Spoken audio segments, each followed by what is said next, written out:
Welcome to Cigar City Radio, episode number 38. I'm your host, Randy Ojeda, and making the magic happen, Mr. Jason Solanas.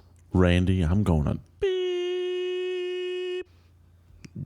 That actually sounds pleasant. I wish you would. Oh, I'm going to. All right. All right, I'm going to hold you to that.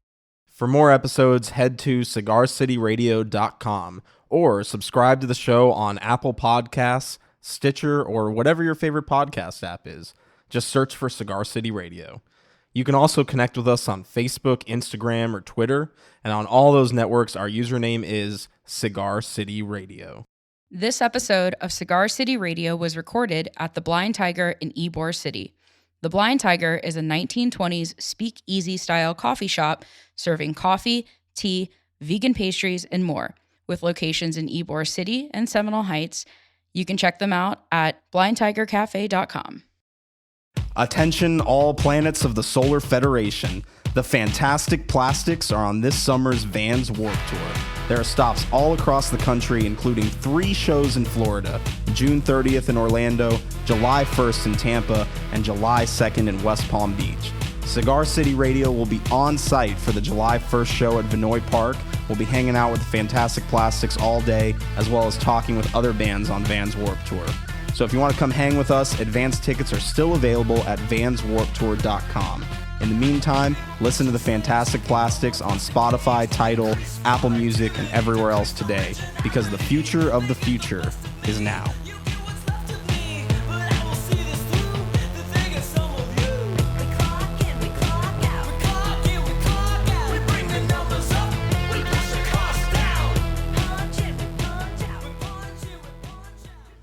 This episode is a Cigar City Radio podcast crossover. Can you do that crossover thing one more time? Crossover. Real talk, though. It's like JLA versus Avengers. Archie meets Predator. Batman meets Scooby-Doo. That's an actual one that happened. Batman, When did that Batman happen? meets. I don't know. Probably in the 80s. There was the comic creators were doing a lot of drugs in the 80s. Was it versus Scooby-Doo or with I hope Scooby-Doo? so. No, I think they solved a mystery together. But there was Batman, Teenage Mutant Ninja Turtles. There was like, I think there was actually Batman versus the Beatles at some point. And yeah, somebody check me on that. There's the Animal versus Dave Grohl. I love that. Oh yeah, no, well that's just classic. I mean, Dave Grohl kind of is the animal. Yeah. But anyways, our guest on this podcast, Jason Sowell. Jason Sowell hosts one of our favorite podcasts from the Tampa Bay area. It's the Boldly Going podcast. We're actually going to be on this week's episode of Boldly Going as well. So it's a nice little Cigar City Radio Boldly Going split action. Well, by the time you hear this, we actually are on the Boldly Going podcast. So after you listen to this, you should go listen to that. Yes, go listen. Check out his podcast. Features a lot of great guests from the Tampa Bay area. Jason's a really cool guy. It's fun to sit down with him. And it's a really interesting interview. We actually don't really talk about music at all, which is rare, you know. Yeah, there are a few tidbits, but there's no music conversation. Yeah, but that's cool. So let us know what you think of this episode. As always, leave us a review. Leave a review on the Boldly Going podcast as well. And listen to both episodes. Let us know what you thought. Maybe we'll do more crossovers in the future. Can just one more time. So here it is, episode number 38.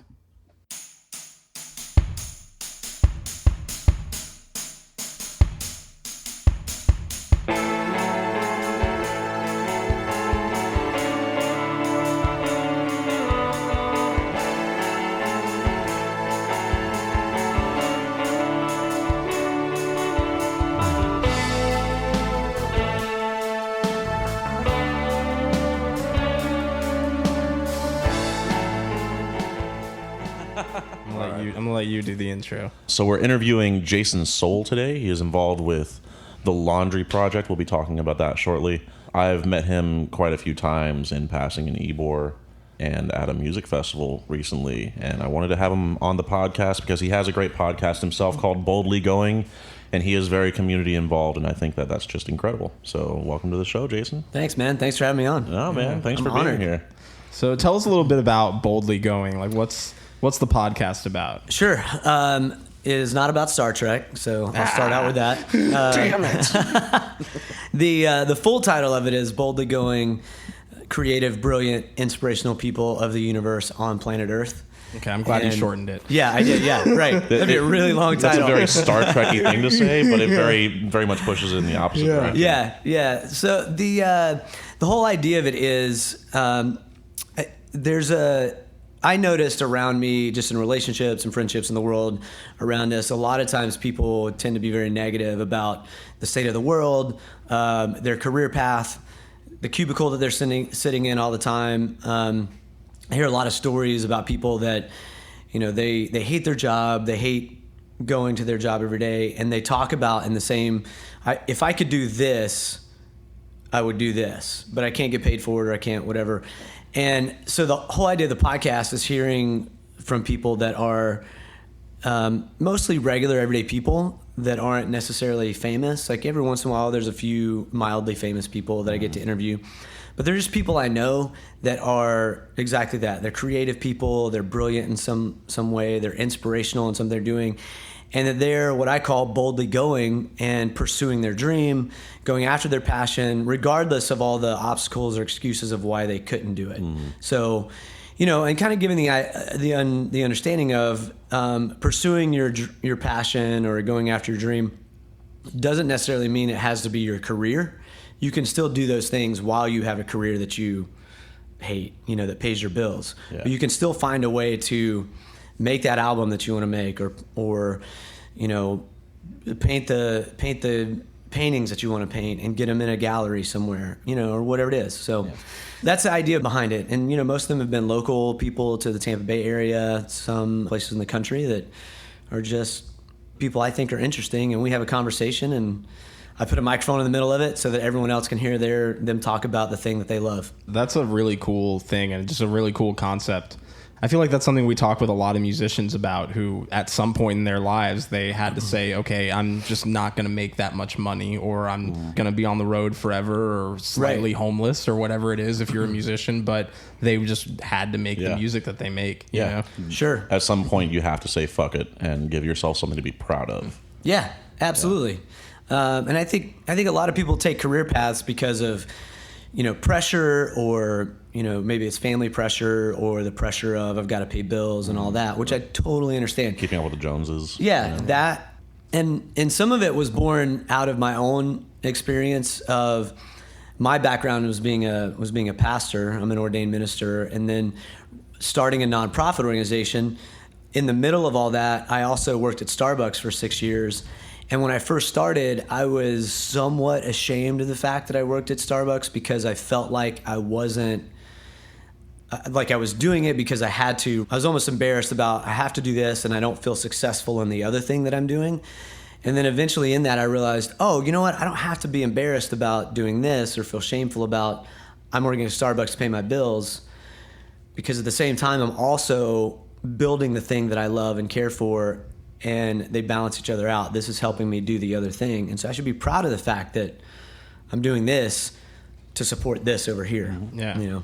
All of my favorite stories of success start with, well, I worked in a coffee shop for a few years when I started my business. That's my favorite thing to hear, because it's people, whether they're struggling or not, it's people doing whatever the fuck it takes to make themselves work or push their drive, instead of kind of existing in a depressed state because they don't have a job and they're trying to start a business and not being able to start it because they have no way to support it. Yeah, absolutely.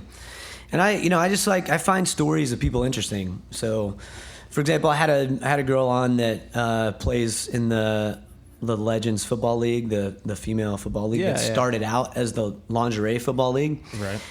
Part of my conversation with her was about, one, they don't get paid to do that. They do it because they love it. They get some perks out of it. They really don't get paid for that? Yeah, no, they don't get there's not like a salary for them as players. I didn't know that. Yeah, I didn't either. But there's other benefits built in. But yeah, it's not a league that they actually get paid for. And they internally are doing some pushes to, for better treatment and things like that, of like their uniforms are not conducive to playing on turf and playing in football and all that kind of stuff. But they all do it because they love it.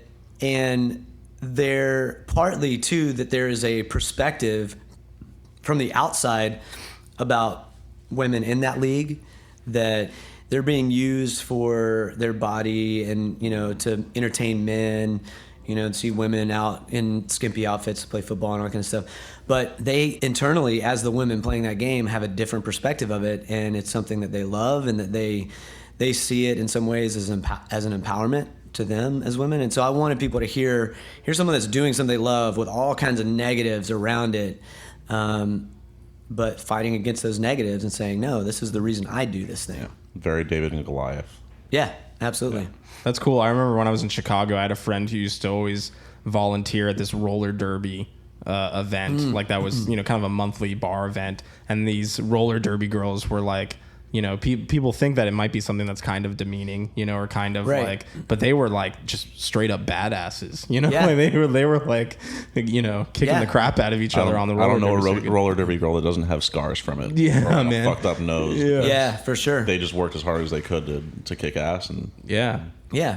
And I think about too, all the to me, some of those girls are probably the strongest, not physically, but like emotionally, mentally, because at the same time, while they're fighting physical scars, they're also fighting emotional scars or societal perspectives that, get put on them, that they're saying, no, that's not, I'm fighting against that. And they're more badass just because they fight against that every day. Yeah. Where did you come up with the idea for this? It just came to you one day that you're gonna gather all your cool friends. Kind of. Yeah. So the network that we're part of is called the State Lines. It's a group of friends and it's based here in Ybor, is kind of where most of the guys live and work out of. The whole idea of it was, articles and some podcasts, but eventually it turned more into a podcast. And so I used to write a series of articles for the site called Boldly Going, and that was all originally was inspiration that I found in more famous, notable people. Like one of the biggest inspirations personally that I've had in life is from the founder of Starbucks, Howard Schultz, and just the story of how he started it and his background and all that kind of stuff. And so I would kind of do these little feature things of how they've inspired me. And when it turned to podcast, I kind of thought, well, I don't know what to do with that. And it just kind of hit me one day, man, I know a lot of people that are boldly going that no one probably would ever hear their story outside of their small group of friends. So let me do what I can do to kind of put those stories on a larger map if I can, and just start doing a podcast. So that's kind of, in one sense, it just kind of hit me one day. Oh, this is what I'll do. Yeah. And so that's what I started doing. I just started calling friends. Hey, do you want to be on this podcast that I'm doing? Yeah.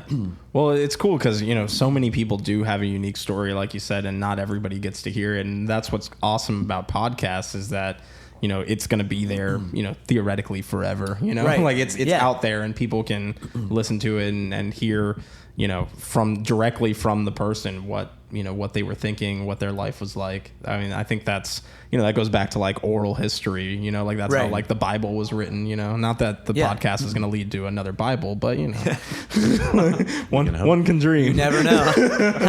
But it's true. Like that's that kind of passing down of like, okay, this is how I led my life, and this is how I got to the place that I'm going. That's an important thing. And it passes it without degradation too. It passes it without the next person changing the story for their own perspective. Yeah, because that's the thing. Because if you do an article if you write an article on somebody, you have to interview them, and then you can sort of editorialize exactly what it is, the message that you want to say. But with a podcast, it's like this is what they said. You know? Like, yeah, exactly. Yeah. And so I it's kind of all over the map with people that I had on, like musicians and, like I said, football players, artists, people in business that are just starting their own businesses, things like that. It's kind of all over. So I just like to get people's stories out there. Yeah. Have you interviewed Ira, like on a personal level? Have you interviewed Ira? Because I feel like he would be an interesting. Oh, Lockhart. Yeah. I haven't yet. He does have a really interesting story. Everything about everything Ira. he's going to say. I'm just like, damn, that's a weird thing you just said. Yeah, he's told me some fascinating stories about when he was in the Marines. Yeah. And in the age that he went into the Marines and the racial things that he faced, and how he handled those, and then getting into cigar industry and all that. Yeah, he's got a. I haven't really thought about it, but now that you mention it, now we're gonna now I'm going to. Yeah. Every chance I get, I'd try to sit him down and like talk to me as much as I possibly can. Yeah. It's great. He's cool. he's such a fascinating guy. He's told me stuff that he's done, things he's been a part of, just kind of offhand, and I'm like, wait, what? You did what? Yeah. So yeah, that's a good idea. I haven't done that yet, but I should. Yeah. Who are some of the favorite people that you've had on the show, or some of your favorite interviews, I guess I should say? Not to, single anybody else out. No. Let me think for a second. Probably one of them was the girl from LFL. Mm-hmm. She was great, just kind of hearing that perspective and what she goes through. Recently, I've had on. There's a guy named Ken Whiting, who actually lives in LA, and he works in film industry. And years ago, and he's always kind of had this idea in the back of his head. He moved to LA originally to work with homeless teenagers, homeless youth. What most people don't know, statistically, the majority of homeless people in America are under the age of 24, I think it is, like 24 below. And no one really does much in that world. And so he first moved out there for that, and just kind of fell into the film industry and working in that. And he wanted to do a documentary about these homeless youth and all that. And he just got some fascinating stories about what he did, what he experienced, how he's trying to help people in that world. And he's one of those guys that just like, once you get him talking, he's like a force of just high energy and philosophies all over the place about different things. And so his interview was amazing and fun to talk about. I interviewed a couple of people from the skate park of Tampa. Sweet. Boards for Bros, the lady that runs Boards for Bros, and then also Brian. And we had an interesting discussion about women in skateboarding that we kind of stumbled into, and that one was really fun, interesting. I don't know, it's hard to pick out specific ones, so it really just kind of depends on some of the content and who they are. And every episode, the title of it comes from something that they say that kind of defines a life theme for them or something that they do. So like with Ken Whiting's, the title of his is Looking Down at the Stars, because in his discussion about when he first got to LA, and he's seen all these homeless people everywhere, and you go to Hollywood, and in most people's minds, Hollywood is like, it's this glitz and glam, but if you actually go to Hollywood, it's like one of the dirtiest places in LA. Like Manhattan. Yeah, exactly. Yeah. And you go to like the Walk of Fame on Hollywood Boulevard, where all these stars are, and if you never go there, the only thing you ever see of that is when we're unveiling a new star for on the Walk of Fame. But it's largely in like a rundown area, and there's a lot of homeless people laying around. And he said, I had this fascinating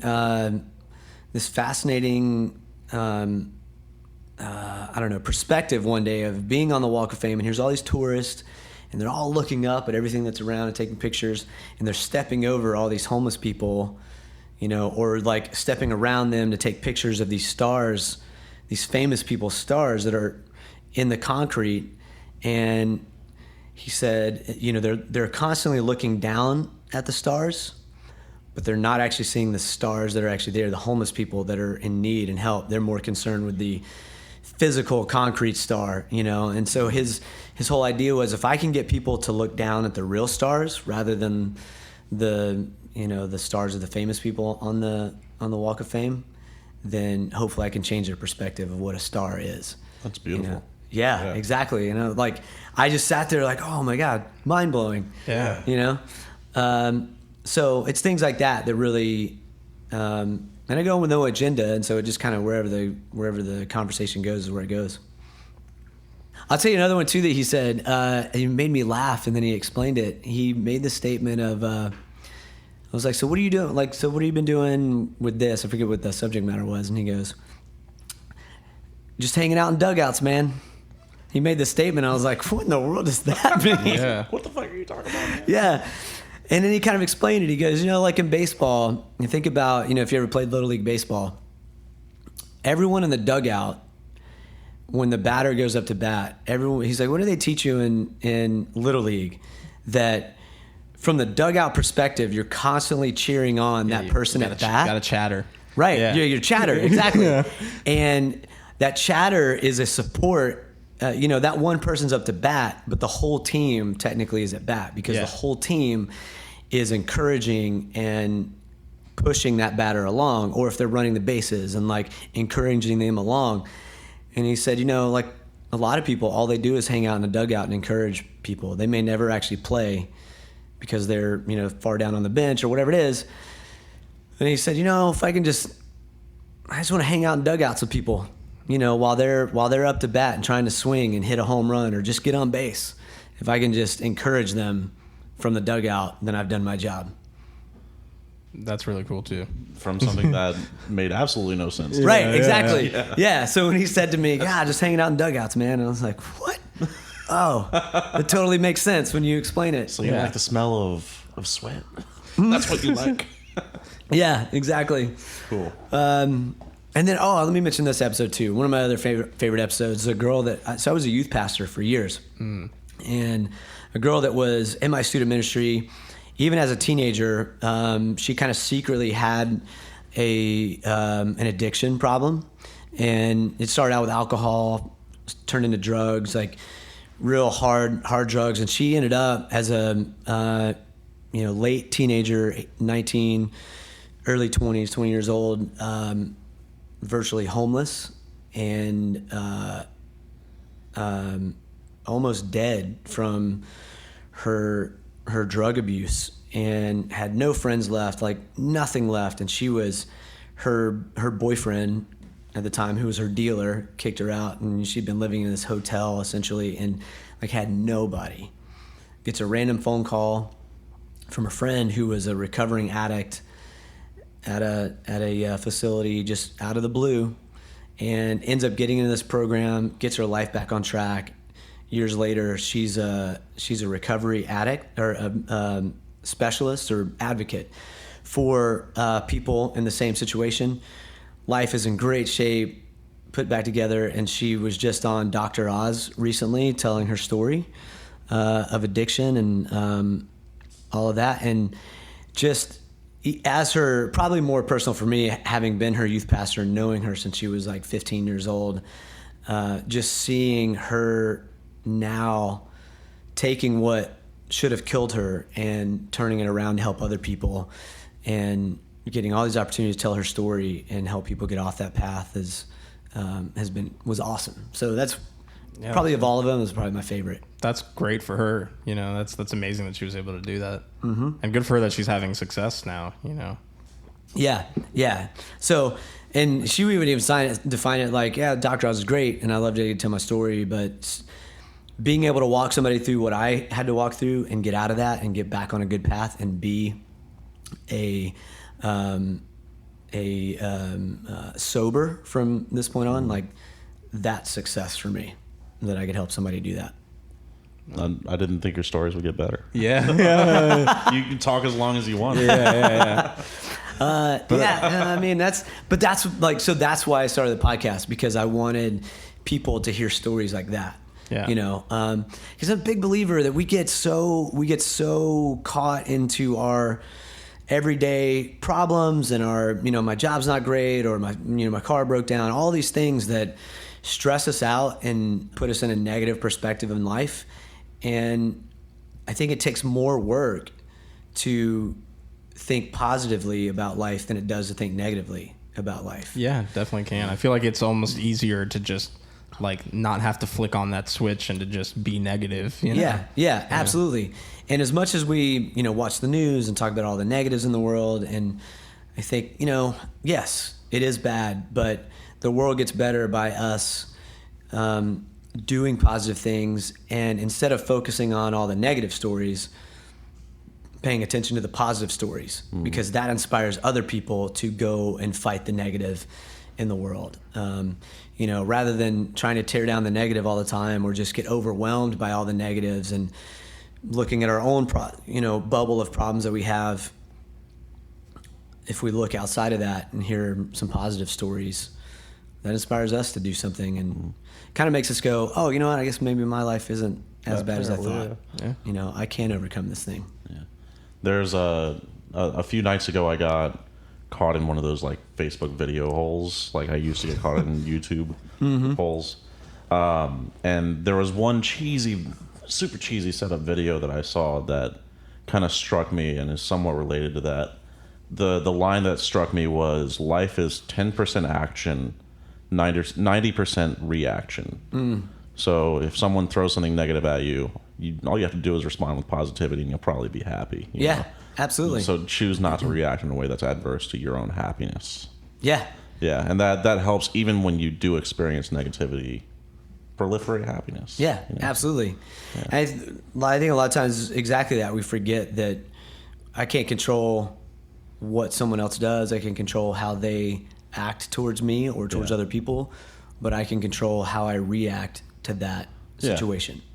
And my favorite practical application I think I've ever seen in person of that is a few years ago, someone on YouTube started posting videos of like people honking at them in traffic, and then they just start dancing and the person stops honking. Someone did that to me because I can't say that I'm not an angry driver, but I used to be a really angry driver. Yeah. I'm not going to say anything. Yeah, whatever. So about 2 years ago, someone just started dancing really hard when I honked at him. I was like, well, that really makes me look like an asshole. I should probably stop honking at people and just being angry, because there's probably a reason for whatever the hell they just did.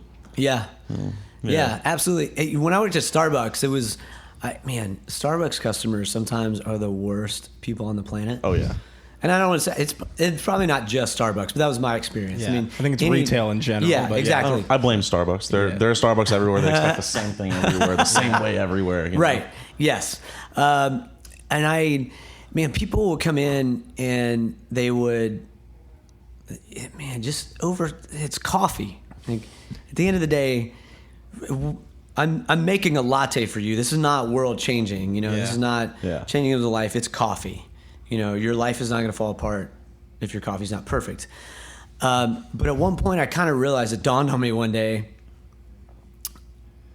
this, man or woman that came in, I don't know what their life story was before they walked in those doors.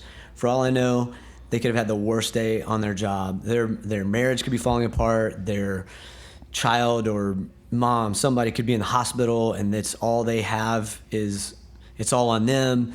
I don't know what is going on with them outside of these doors. And this might be the one place that they walked into that they feel like they have a sense of control, because we've given them the opportunity to say, I want my coffee exactly like this, and blah, blah, blah. And they know that if it's not right, they can give it back to us and tell us it's not right. It's got to be perfect.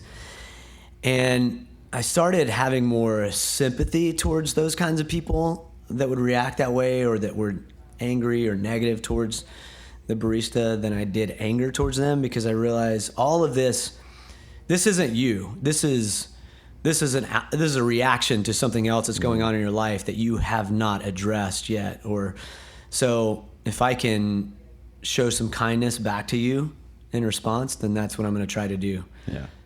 I didn't usually have that much patience, but I tried. In business, I hear Randy say all the time, every day, if I can move the needle just a little bit, I'm happy. Mm-hmm. And it's that way with everyone around you too. If every day I can wake up and improve everyone's life just a little bit more, then that's a success. Absolutely. That is a big theme for me in life. It's what drives a lot of stuff. Like with the podcast, one of the ways I was in the podcast is a question to all the listeners and saying, what's one thing you can do this week or this month to start down that journey of boldly going in whatever thing it is for you, or to take the next step.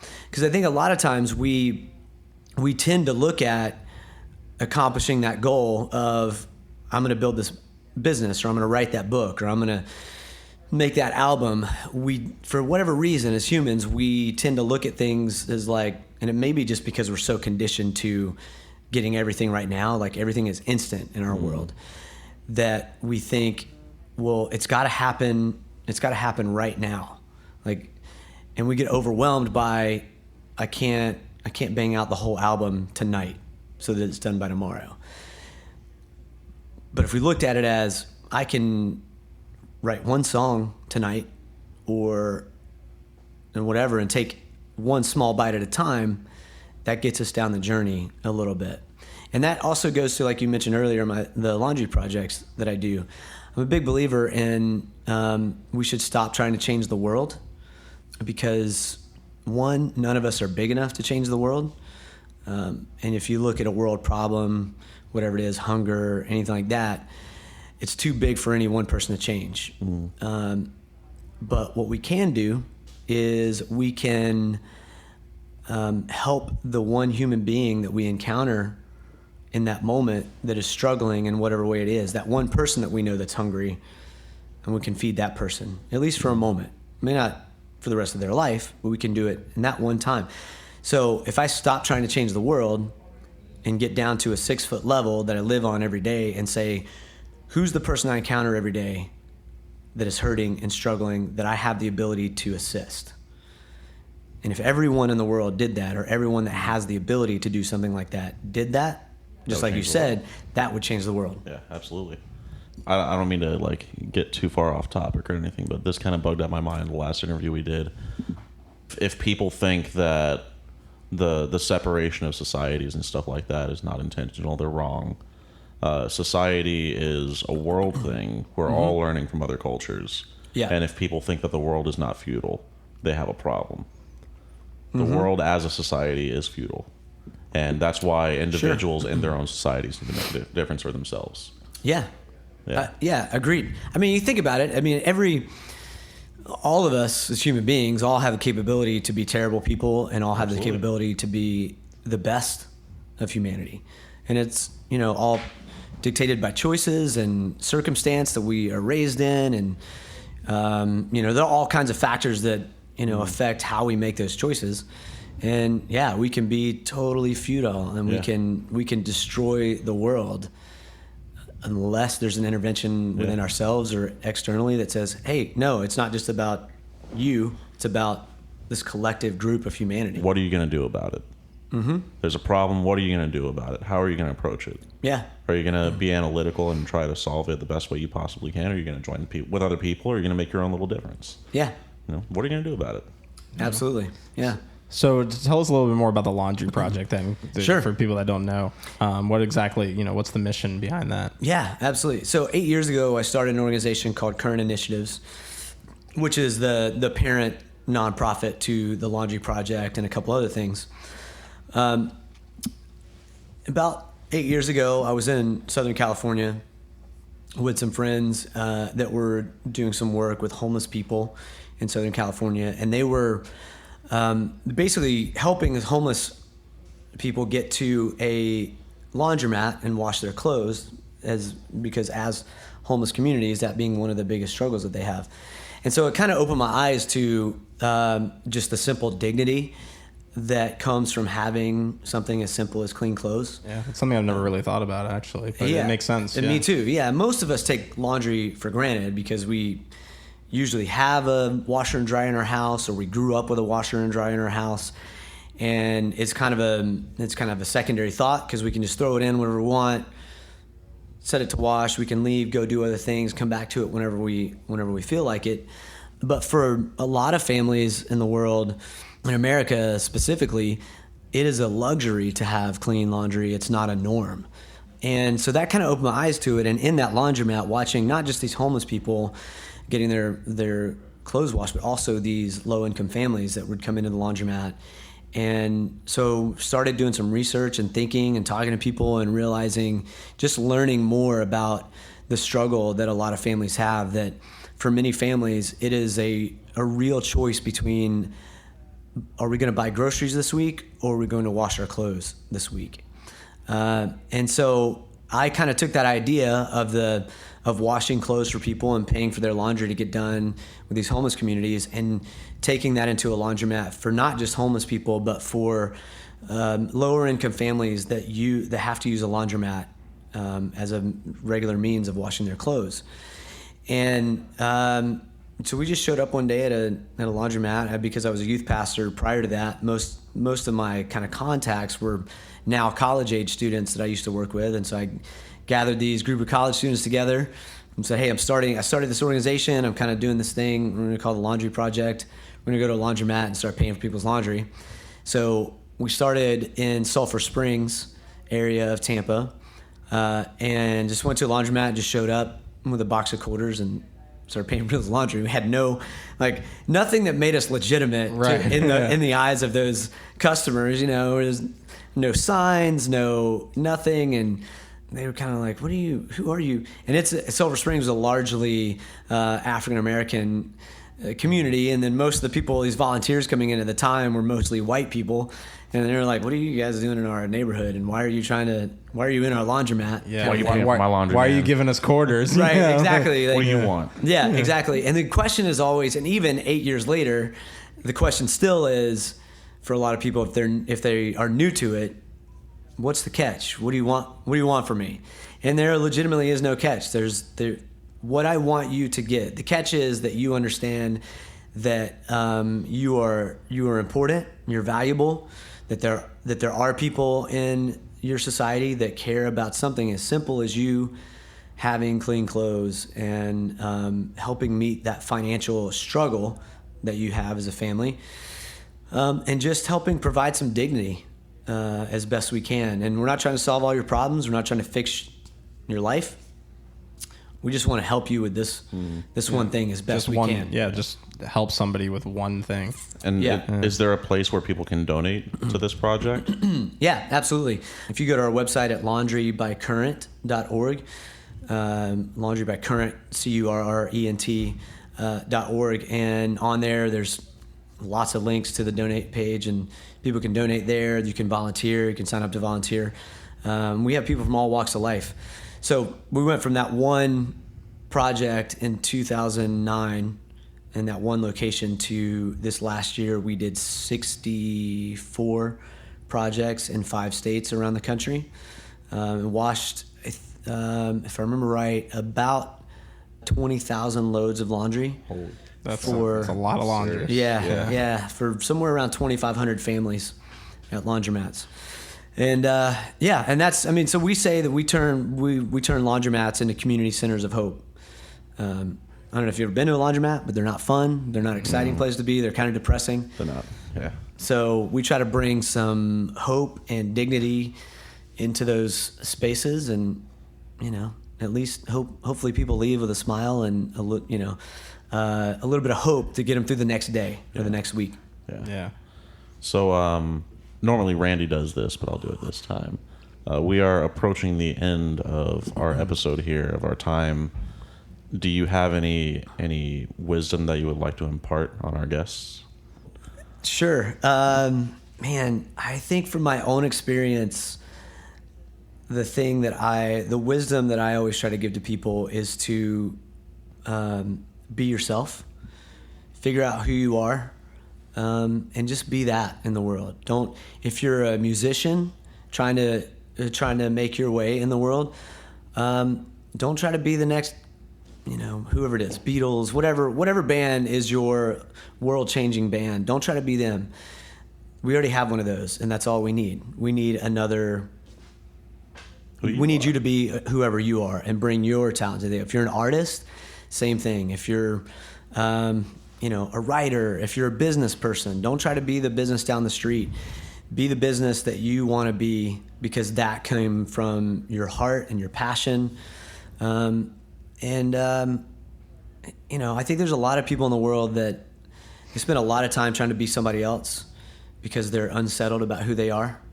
And that's, I think, one, it's not good for you as a human being.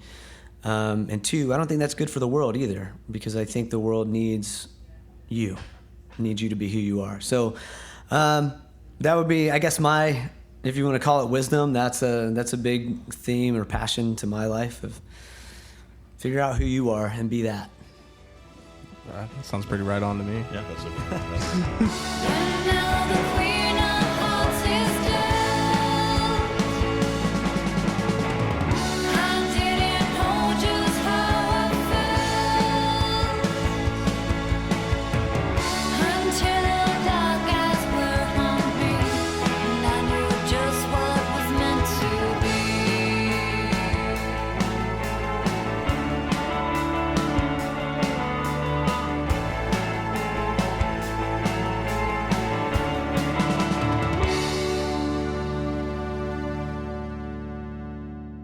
Randy, I'm gonna do your laundry.